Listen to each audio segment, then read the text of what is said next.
is Brian with Farmer Bee Honey Company, on my way right now to the Michigan Honey Festival. We're going to enter a couple of jars of our honey into this festival. We've never done it before. I mean, we'll be 1 year as beekeepers next month, but I wanted to find out what it was like to get our honey judged and make sure we have a good product. So I am going to drive 2 hours just to see if they're going to say, oh, you're not that good, or you're okay. So I will be right back. Put this through here helps show anything that's in there that's not supposed to be in there. And I can tell you that looks really clear and it looks really nice. It even shows imperfections of the glass. That's pretty stuff. Oh, it is. Now see, so what you can see through the polariscope in the glass itself, I don't know if you can on your video there, but there's a little bubble right in the glass itself, which a lot of judges now will try to overlook the little imperfections in the glass because the glass is manufactured from recycled material. Right. And it's really hard to get perfect glass through that scenario. But what I'm not seeing is crystals in the honey. I'm not seeing wax particles and things like that, so that's outstanding. Sometimes on the bottom of the jar, right along here, there'll be white numbers and letters, a lot code printed on the jar, okay. And that should be cleaned off. Okay. I'm actually not seeing it on your jars, so that's good. That's good. It's not bad to have it on there, but for the show, they want to have those cleaned off. All right, so we're talking about the accuracy and the uniformity of the fill. That's a 10-point question. Your containers were all pretty consistent. I would just say they're slightly underfilled, but they're pretty good overall. The container appearance, like I said, we were checking for flaws and things like that. The containers are in really good shape. Your lids are in good shape, but we do have that tamper-proof seal on there, which needs to be, removed. So that's a downgrade because it's in there? That's right. Yep.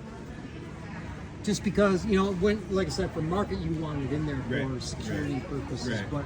But as she demonstrated, when you remove it, sometimes if you have really on there correctly, Our last entry it had crud sticks. all the way around. Right, it sticks right to it. Just pull it off and it's like, that Okay. is not pretty anymore. Okay. The uniformity of color, so we're looking for the same in all three containers, which the color is the same in all three jars, which is good.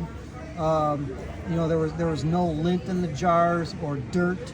I didn't really see any wax, just mostly foam, which is just the air bubbles, right? Just the air bubbles in there in all three containers. So that's what we're going to go with there. Freedom from crystals. Your honey is very clear, outstanding with that. And the next thing we're going to do is we're going to take a moisture reading. Okay. And this is the thing that I don't have one yet, so this is what I'm really wanting to find out. Okay, sure. So it's called a refractometer. Right. You could spend anywhere from $20 to $320 on a machine, depending on what you want. I like this digital one because it is digital and it compensates for temperature and things like that. But you don't have to spend that money. You can get the $20 one off of Amazon, and it will work. It will get you at least the range you're in if it's not actually spot on what these are. I have one that I tested after he tested my honey. I think 3 batches of my honey last time, and it tested the same. So what I'll do is I'll actually take a reading a couple of times here to make sure I get the same reading a couple times in a row. Sometimes it just takes a second to adjust it. Okay, so we're at an 18.4. We actually have a scale here of what we want. So we really want to make sure we're at 18.6 or below, which you are. If you're above that number, you're at risk for your honey fermenting in the future. Right. So you want a good moisture content, which we're at 18.4, which is good. To a certain degree, a lower number would be better for different reasons, for cooking and mouthfeel and things like that.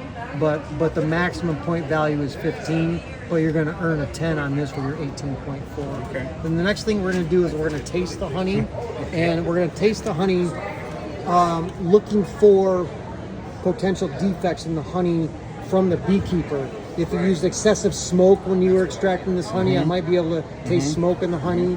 Or if you use a product called Go or something like that, sometimes that'll impact the flavor or whatever. Yeah, you shouldn't get any of that on this. I made that mistake once, and now I brush bees. Yeah.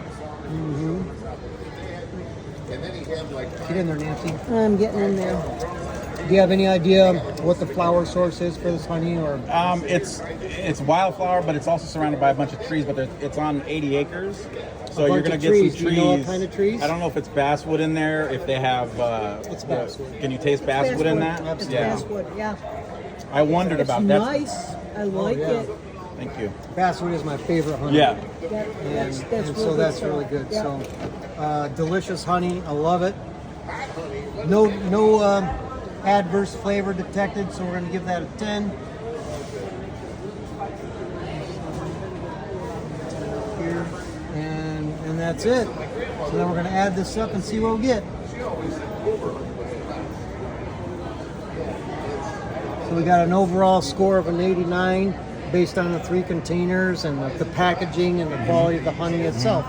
And So that's the it. places to make up for are just it's not the product, it's the fill, the bubbles and the lid thing. That's right. Yeah. That's right. So it's on me, not the product. Yeah. Yes, sir. I agree with that. Okay. Mhm. Okay. I don't blame the bees for anything. It's No. all No, I don't. Well, yeah. The bees know what they're doing. But Yeah. as a first entry for a new beekeeper, Yeah. this is really good. Oh, Is it? outstanding. Okay. Yeah, this And is that's- really, really good. And that is the whole point of a honey show, is to help with that process, Yeah. making sure that you're packaging a high quality product for the market. Okay. Wonderful. All right, and what I'm going to do is put these Thank 3 you. jars at the top so I can take a picture of your entry. Now that was cool. Our first honey. Well, let me first say, you think if they're going to judge your honey, it's going to be by the taste. That is such a small part of it. In fact, most of what they judge is how you present it, how your product is presented to your consumer. I was blown away by what I just learned. Talk about a lot of knowledge. The Michigan Honey Festival was pretty cool. I learned a lot.